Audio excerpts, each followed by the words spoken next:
I'm just looking at the faces. Yeah. So it was in 2013 when I watched a TED talk. So there was this novelist who was stuck in a hurricane, and she had to travel like 40 blocks to get shower. But during this walk, she felt really sad because people were running here and there, not for food, not for shelter, but to charge their devices. This made her sad, and what year I said? It was in 2013. Cut, we are in 2025. You know who the unanimous winner is, even in 2025. The rank one has been going to devices. Yes. The sad thing is the attention span of people has also reduced from 52 seconds to 12 to 10, and the recent study is less than 8 seconds is what our attention span is. No, I'm not here to talk about how to improve your focus. I'm not doing that. Neither do I have data around it and all. What I'm going to talk here is something a little more deeper. How the power of curated experience can help you be in the moment. That's what I'm here all about. And I'm Ram. I'm in 2025. I would like to call myself as a stay-at-home dad, and more like a Hindi movie key and ka setup, right? That's what I belong. Yeah. And I have my beloved wife over here. We are married, of course. That's why she's my wife. And I met her through this dating app called Bumble. So no better person than me talking about experience, right? I love playing with experiences. Yeah, I met her through Bumble. Yeah, great. Let's start with the game. This game is called Bingo Dingo. I want you to shout this. What is the words? If you, there will be a statement on the screen. If you align with the statement, you shout bingo. If you feel it's wrong, you shout dingo. Okay. What will you shout if it's right?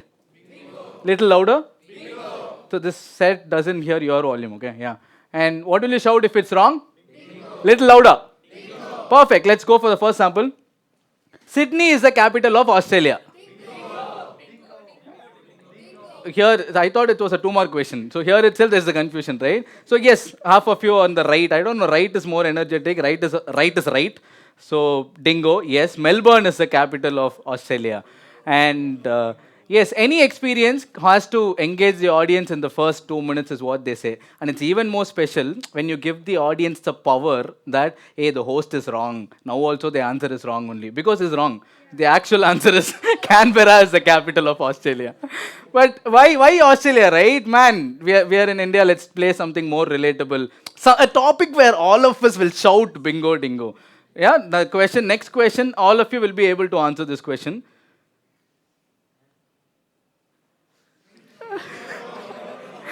This sound is gonna decide the answer, folks. Men are intelligent than women. I'm really sorry. Even I asked this question to Chitty, even he was not able to give an answer. Hypothetical question. Thank you. This is the power of games, right? One, of course, it's fun, but it also helps us do something. It brings you to the moment. It brings you to the moment. So I'll start with my first story. So a few years back, I was a government school teacher. I was a grade 5 teacher. So what you see over this is my classroom. We had this minion themed setup. Everything was screaming minions. The walls, decor, scoring boards, whatever you want. You be the student of the month, you get minion t-shirt. So everything was around minions in my classroom, and we also had this project called a Minion Passion Lab, where each of the student will choose one passion area. It could be an art, sport, anything. And we'll be assigning a volunteer trainer and also like a funder. Why funder? To bring the ownership and so that they're a little serious about it. All the 30 minions were participating in it, including this one child who I'm going to talk about. This particular story is about my best experience of my 2-year fellowship. This was about the student called Deepak. Now, Deepak is very special. He's not a special child, but he's very special for the reason that for unsaid traumatic childhood, what happens is when you talk to Deepak, he'll put his eyes down. If you go one step forward, he goes 2 steps backward. It's not about a problem of introvertedness. It's about all the trauma that happened is you can't even address him directly. Now, what is the solution here? I had 2 more warrior boys for me. So I had to keep Deepak here. I had to keep 2 more boys here. I need to talk to Deepak by addressing them. So I need to talk to Joshua. So today what we are going to do is we are going to take all the blocks and arrange it. So Deepak also will be part of the experience. Like this, we went for solid day by day, day by day. We built this experience for like close to 2 years. Now, at the end of 14 years is where this particular scene happened. Everybody has this Bahubali moment, no? So I had my KGF moment. So what happened here is, this was a particular evening, Wednesday, last period, a chaotic classroom. Everybody were busy with their own things. And you all know this 90s South Indian movies, no? Where if at all a serious scene is happening, suddenly the ocean will stop, the palm trees will stop, and then the birds will stop. Like for me, it was like that. I couldn't see any other person. For me, the focus was only on Deepak, and suddenly there was this moment I had been waiting for like 14 months, and there was this small hand raising. Tan, tan, tan, tan. It was my KGF moment of my fellowship. Deepak was raising his hand for the very first time. Of course, he raised for asking restroom. That's a different game. Okay. But he raised, Deepak raised his hand, right? That for me, that was the biggest achievement. It took the trust of the classroom, trust of the fellow beings, trust of the people in it to curate such an experience for a child to raise his hand after 14 months. And of course, at the end of the year, he was dancing there in a corporate festival as part of his Minion Lab. Deepak is there on the right corner, the pink color t-shirt on the right corner is Deepak. So that's the power of experiences. It takes time, but tiny moments built together in experience does curate great impact. One of the interesting takeaway from that chapter is that you have the power to curate the experience, right? You all have the power to curate experience, but the power of receiving it is purely dependent on the receiver.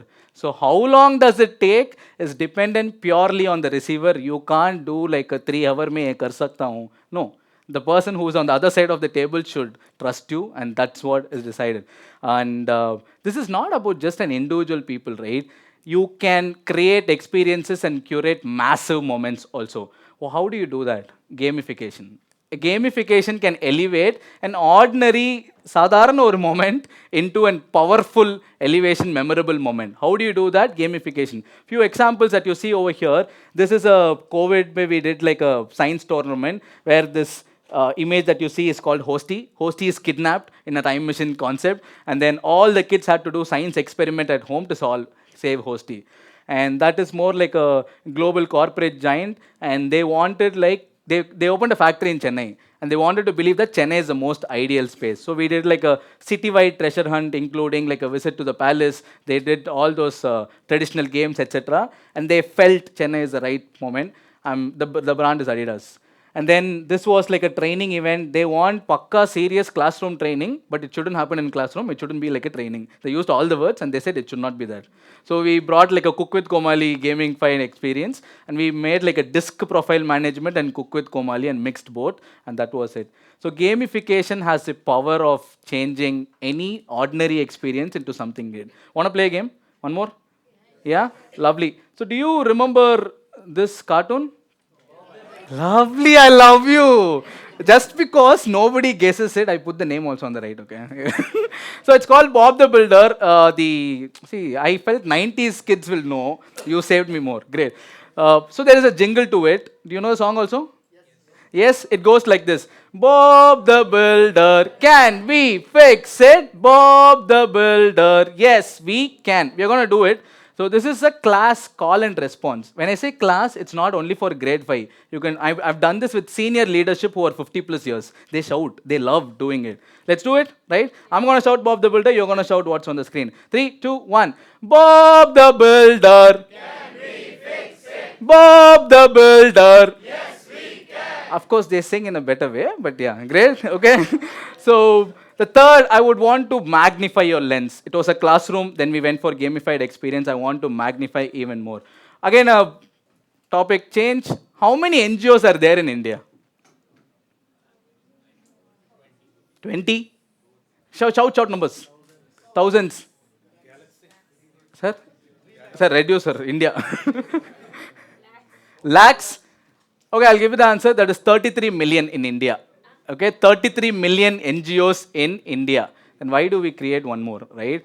But still, I created my NGO in 2020. Okay, it's called Volunteer for India. We curated, but the moment we started, we wanted to ask a question: why another NGO, right? And that's where we also went and researched on what are the experiences that is already available. So few things in order to explain you. The first is paid fellowships. Those are like full-time opportunities. Second is weekend opportunities or one-time opportunities. When I say weekend opportunities, every week you need to be there at the same time, like a teaching a kid or be at a shelter home, orphanage, etc. And the fourth one, of course, is like a virtual. It got celebrated during COVID, but it's very powerful. You can impact somebody else in like a different part of the planet, and you can do it. When all these are there, that's when we got reminded of the Coke strategy. You all know the Coke strategy, right? What Coke did was 1977, they left India. They figured, "Nah, India is not our market." But again, they came back in 1994, figuring it, "Arey, we were selling it to the wrong audience." So 1994, they came back with a rebranded strategy that our focus should be youth. One of the very great example, a simple example they did was, they took the refrigerator from inside the shop and kept it outside. It's a very small psychological move. They were giving the power of choosing the drink to the youth. You open the fridge and take the Coke bottle. That's all they did. That's exactly what we did also. So we gave the youth the power to choose. So when we did like a survey of what and all could be then, few responses what we got was, they wanted to choose their own social cause. They wanted to be the face of the project they did. They wanted to choose where they want to do the social cause project, the audience, volunteers, everything they wanted to choose. And I love mathematics, so I did like a Venn diagram of all these responses. Bingo, we got our fellowship. So Wallship is a 12-week fellowship that we did. So this TED Talk is not about bragging about Wallship, but an interesting number that I want to show is 500 fellows have done. And yeah, for TEDx, IIIT Sri City, your president Kalyan is one of my fellow. Yeah, and the interesting number I want to show is the 12 social enterprises. 12 of these people have gone and started their own organization. So we did a fellowship, they were part of the fellowship, and now they are running their own organization. Now you see the power of experiences, they are curating the impact and it's keeping on going. Now if you go back and reflect on this for a moment, all this started with a simple but powerful idea. What was that? Let them choose. So an experience is about letting them choose. In some, this is what we saw in three pieces. First is you can only curate the experience, you can't decide the result. It's about the audience. Second was gamification can turn any ordinary experience into an amazing experience. Third is you need to let the audience choose. And what about it? I want to leave with one final piece. The final piece is meeting people where they are. Now, what is that? I want to, again, I love psychology also. So the thing that I want to introduce you is 5 love languages. So Gary Chapman is a renowned psychologist, and he tells that any form of love you express can fall into these 5 buckets. Now, these 5 buckets, when I say, is words of affirmation, which is appreciating a fellow person, or acts of service, quality time, physical touch, and gifts. Let's do a small activity. Cool? I'm going to give you like a bumper prize, 30 points. 30 points you have. You have to split this 30 points among these 5 love languages. Now, the key is you need to think of yourself as a receiver. If you were the receiver of love, how would you split this 30 points? I mean, for me, words of affirmation would be like at the top. I'll give 15 points to words of affirmation. Physical comes second. Gifts will be 0 for me. Like that. So what would be your love language? Thought about it? Done? Great. Now let's break it also. The beautiful thing about this, many of you here, including me, we think that whatever is our order is the same order others also will have. So we have a natural tendency to give love in the same way we would love to receive. If it's great, no, if it matches, amazing, bumper bonanza, be with them, travel with them. But if it doesn't, there comes a disconnect. Now, this is not just about relation, it's true about any partner. Be with your partner, friends, a professor and student relation. It can be corporate, colleagues, even like an audience like this. If you're not meeting them at the level they are, post lunch, you come and like do like a history lesson. No, meet them where they are, right? If you do that, any experience can turn into an amazing thing.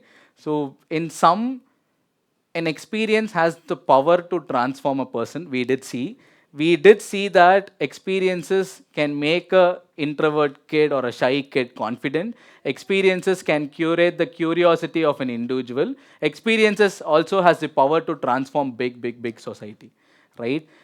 If you can do 3 things. One is understand, one is if you can relate, and third is be in the moment.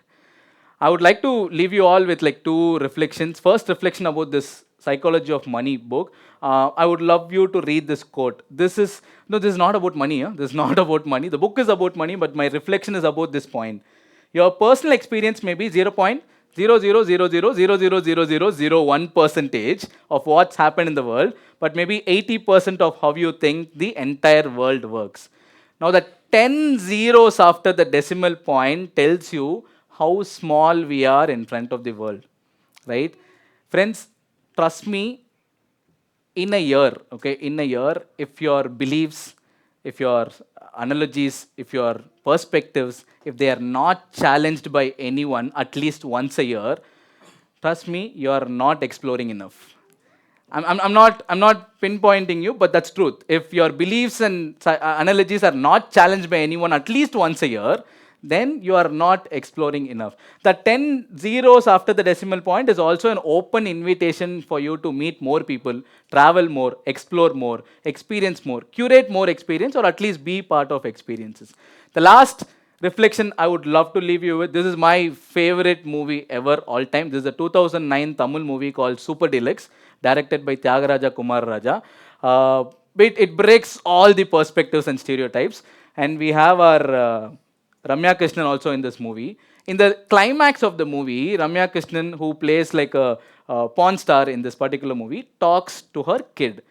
And this is the dialogue she says: 1,000 years ago, I did not know whether people wore clothes. And in the speed in which we are evolving, 100 years from now, we do not know whether we will be wearing any clothes. But in between, you people decide this is how people should wear, this is how people should live, this is how people should set rules, and etc. This statement is also a brilliant hit on the face on how relative and short is our span in the evolving world thing. Again, it's an open welcome for you to step out of your comfort zone, and I would love you to be part of more experiences and transform yourself and transform the people around you. Yeah, that's my time. Thank you. Would you promise me to be part of experiences? Yes? Do you say this way? There is a way to say that, right? No, no, no, no, no, no, no. We are grade 5. No, we say in a different way. So this time I'm going to shout Bob the Builder, and you're going to shout, can we experience it? And again I'm going to shout Bob the Builder, you're going to shout, yes we can, in your 10 level voice. What is 10 level voice? The talking voice is generally you talk with the person at level 4. And this is level 6. And level 10 is when you shout at like a political party. Great. That's how you have to shout at level 10. Let's do 3, 2, 1. Bob the Builder.